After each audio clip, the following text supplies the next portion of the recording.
Hello, everybody. It's Bill's That College Football Guy here with another preview and prediction video. Yep. We're talking about the Bobcats. No, not Texas State. We did then. We're talking about the Ohio Bobcats from the MAC. They had an absolutely incredible year last year. They went 11-3 in 2024, won the MAC championship for the first time in a long time, and beat Jacksonville State in the Cure Bowl. Well, because of that, their head coach Tim Albin left to go to the American and play head coach Charlotte. Good luck. And former offensive coordinator Brian Smith was elevated to the head coaching job. So we're going to see how he handles that one. Now, Scott Isfording, I'm praying I'm saying that right, takes over as offensive coordinator and quarterbacks coach. He was previously he was still going to keep the quarterbacks coach job, but he's previously the passing game coordinator. So we're going to see how this goes.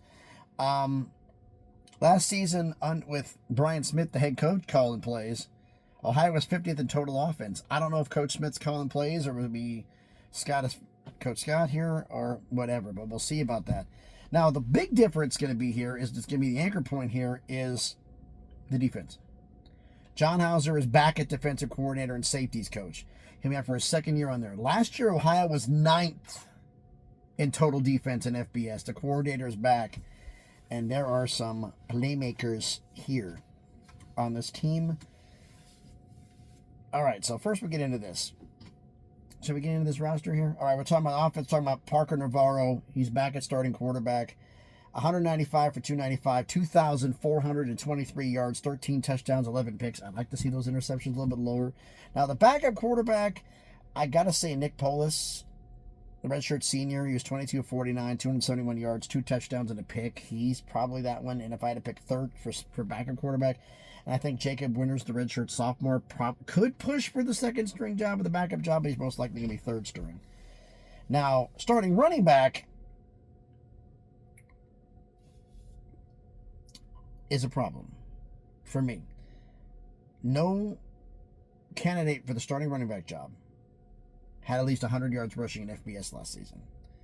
Now, you have Duncan Brune, the sophomore, and Sieh Bangura, the redshirt senior transfer from Minnesota. Another one on there, but I think Bangura's got a shot, definitely got the shot to be the starting running back, but we're going to see how well he handles things, so we're going to see about that. So there is a little bit of lack of experience in the Ohio offense. Now, the receivers, however, different story. We have a clear-cut, I believe, a top 3 receivers here for the starters. We got a lot of guys here. Alfred Jordan Jr., the redshirt senior transfer from Idaho State. Colton Grover, the redshirt junior transfer from South Dakota. Ian Pugh, the redshirt junior. Max Rodarte, the senior. And Eamon Dennis, the redshirt senior. None of them had at least 10 receptions this past season at the FBS level. But there's 3 here I think would be the top 3 receivers, probably, although there could be a change in this. Caleb Gossett, the redshirt senior, 16 receptions, 158 yards, but he didn't have a TD. Chase Hendricks, the junior, 40 receptions, 471 yards, and a touchdown. And Rodney Harris, the second redshirt junior, 23 receptions, 289 yards, and no touchdowns. Now, I think they'll be the starting. Now, starting tight end, I believe Mason Williams, the redshirt sophomore, is probably the one who's going to be the starting tight end. 19 receptions, 211 yards, and 2 touchdowns. They lost production there. Jake Bruno, the redshirt senior, and A.J. Miller, the redshirt freshman, could be battling for that second tight end spot, I think. Offensive line, it looks like a solid group. There are some transfers that we contribute primarily on the depth side, but I think they're going to be a really solid unit on the offense. Now, defensively is where I have a bit of an issue here. This is a lot on potential. I'm gonna be perfectly blunt. The front 7 I'm wondering about. The front 6 if it's a 4-2-5. Secondary, oh no. They got a beast of a secondary. If somebody tries to go deep, they're gonna pay for it. But defensive line, you've got transfers galore. Again, defensively, I go by 10 tackles or more. Can you get 10 tackles in a season? Make on here. We've got Anas Luckman, the redshirt junior transfer from Arkansas Pine Bluff. He made some plays at Arkansas Pine Bluff, so that could see that transfers over. Nehemiah Dukes, the redshirt junior transfer from Youngstown State. Evan Herman, the redshirt sophomore transfer from Vandy. Austin Mitchell, redshirt sophomore holder from last year, along with KJ Kukler, the redshirt sophomore. Nathan Hale and Walter Bob Jr., both seniors. There's also Jay Crabble, the redshirt sophomore, and Joseph March. I forgot about him. I added him at the end. The redshirt sophomore transfer from Boise State. See if they can make some plays here. But on the defensive line, two guys had at least 10 tackles. And we're talking Casey Seegers, the redshirt senior, had 13 tackles and a sack, and Pius Odugo, I hope I'm saying that name right, redshirt senior transfer from Central Michigan. He had 15 tackles and a sack. So defensive line is an issue. Now, Luckman, I don't go stock in it, but he did make some plays, so I think he's probably going to end up in the rotation and possibly even starting. Linebacker room, we have a completely open competition, and nobody has 10 tackles from last season. A guy who has a name that is a fast food restaurant in Canada, Jack Fries. I'm not making this up. Jack Fries, the redshirt junior linebacker. Michael Molnar, the redshirt junior. And Derek Regans, the junior transfer from the Community College of San Francisco. Probably in the rotation. There's also a possibility that's a couple of freshmen and one true freshman, Charlie Christopher, possibly could be making some plays and getting on there. But the linebacker room the front seven is a concern. But I looked at some of the guys here. They didn't make tackles last season, but some of the ones made plays earlier. They were just hurt. So we'll see how this goes. Secondary, I'm not concerned. Secondary is going to be, we got some guys that have traveled around here. I mean, one of the ones here is Ronald Jackson Jr., the redshirt senior, who transferred from Montana to Old Dominion. And as soon as one other guy left, he transferred from Old Dominion to Ohio. So, yeah, he transferred in the winter to Old Dominion, and now he's already on the move to Ohio. He stays there. You've got Jamar Mundy, the redshirt senior transfer from Western Kentucky, who could become somebody there. Kendall Bannister, redshirt sophomore holdover, along with Andrew Vera, another redshirt sophomore. We got a couple of redshirt seniors, Jalen Johnson and Miles Fleming, both special teams guys. But, they've had back of the end got guys here. But also Pierre Kameni Jr., the redshirt senior transfer from New Mexico, possibly could do something here. But secondary-wise, Michael Mack II, the redshirt senior with 14 tackles.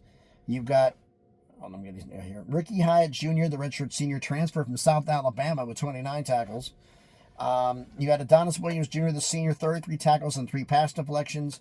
You've got Hank Pearson, and then these two are going to be the beasts of the secondary. Hank Pearson, the redshirt senior, 50 tackles, 4 picks, and 6 pass deflections. And P.J. Walker, the redshirt sophomore, 53 tackles, a forced fumble, a pick, and 7 pass deflections.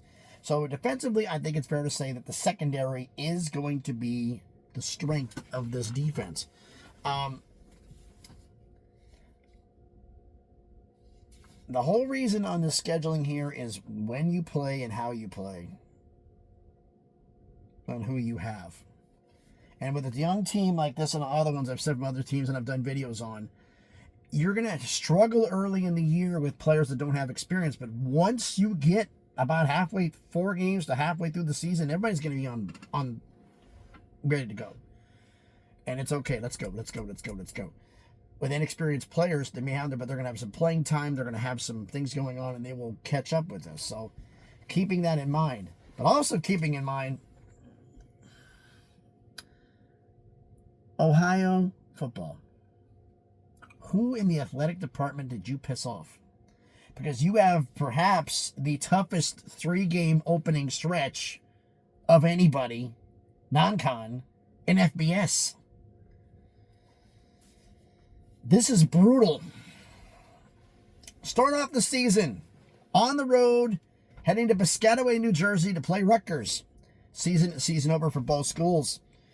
Last meeting was in 2011, so we're talking 14 years ago. Rutgers won 38-26 in Piscataway, so it was a close game. They've only played twice, and Rutgers is 2-0. And sorry, Ohio, you're going to be losing again. So Rutgers will go 3-0, and Rutgers will get the win. Then you're at home against West Virginia. I already covered this when I did the West Virginia video. West Virginia wins that game. Now, after facing Rutgers and Rutgers on the road and West Virginia at home, what's your reward?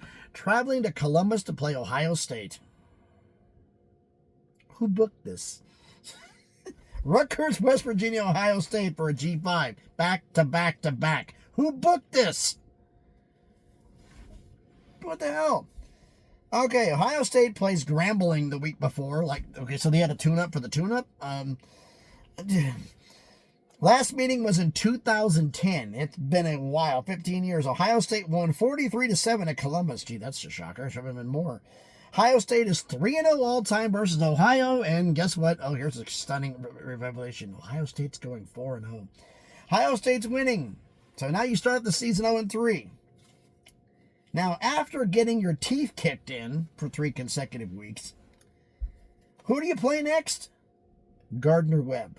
Okay, an FCS school for you to catch your breath. Okay.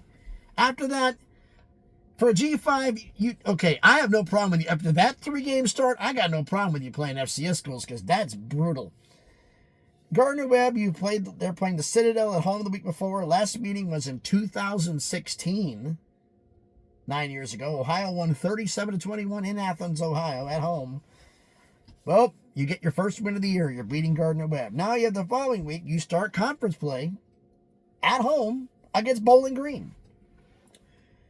You got a chance to recover against Gardner-Webb. Bowling Green was on the road at Louisville the week before. Last meeting was 2 years ago in 2023. Ohio won 38-7 on the road in Bowling Green. Now, this game I went back and forth on because Bowling Green's going to be good, and it literally came down to me like a coin flip. Who's winning? Who's at home? Ohio's at home. I'm giving it to Ohio just for being at home because it's that close. Now, 5 games in a row. You do your 6th in a row on the road at Ball State. Ball State, this is the worst situation that could be for Ohio here.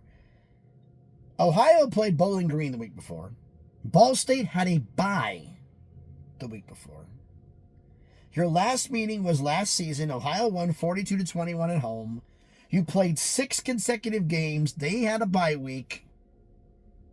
You're not going to like this, Ohio. Ball State's beating you. I'm thinking Ball State's going to catch you because of just wear and tear.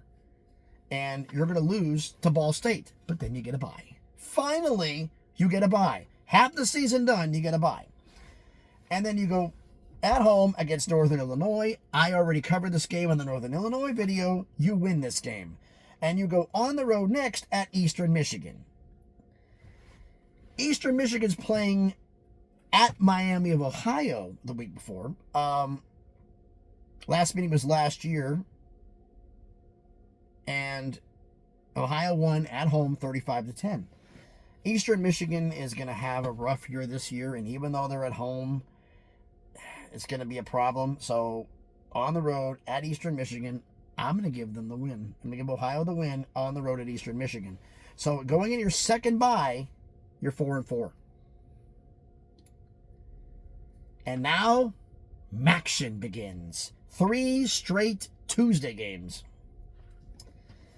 And who's the first one?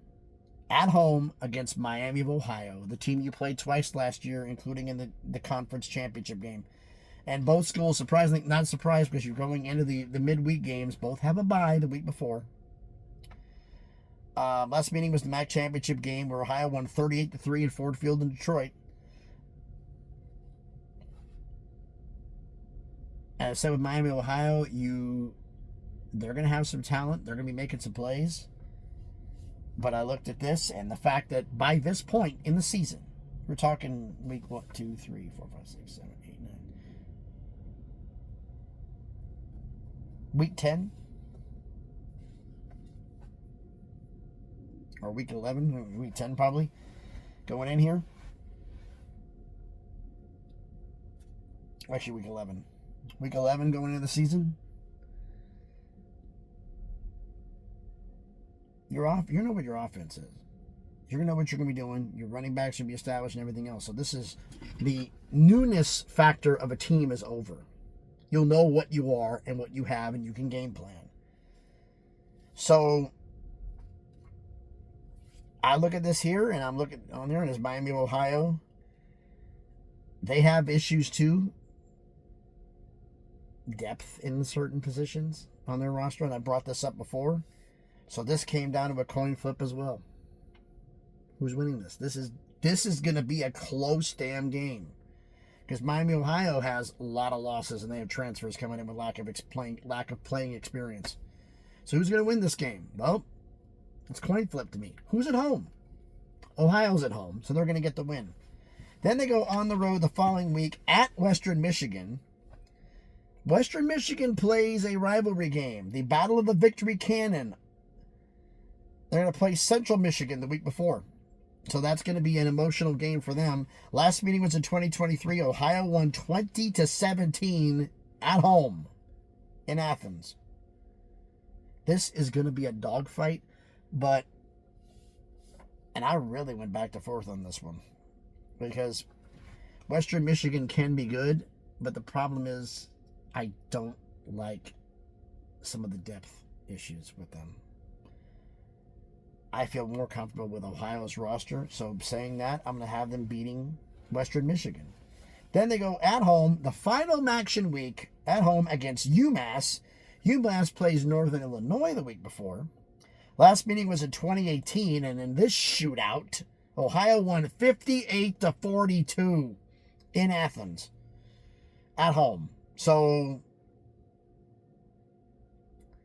this is going to be a game where it's going to be a little bit of wear and tear. UMass traveling to Ohio. It's been a while since they played there. Ohio's at home. I'm having them beat UMass. And the final game of the year, on the road at Buffalo. Buffalo plays Miami of Ohio the week before. And they're going to get beat up in that game. Now they're going to play Ohio. Last meeting was last year. Ohio won 47-16. Buffalo is going to be in for possibly a bad year, unfortunately. So, as crazy as this sounds,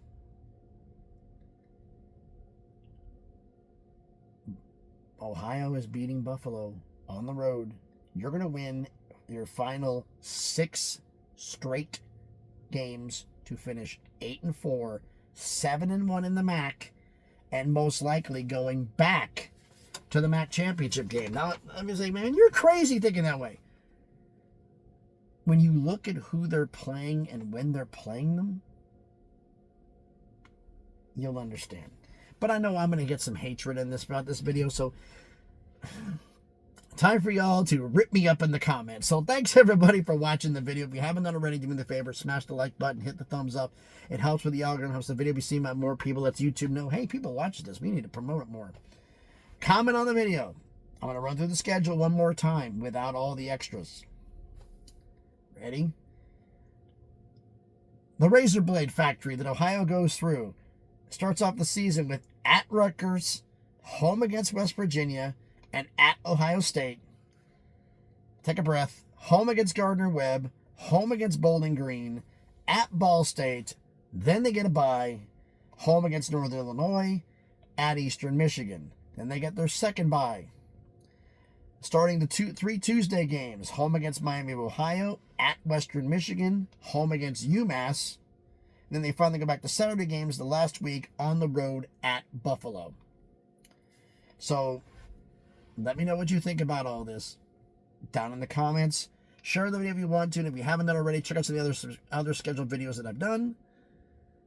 Other videos I've done nice scheduling videos. I've done a lot of other stuff too, and there's stuff in the works, but right now I got a bunch of these videos to do for schedules.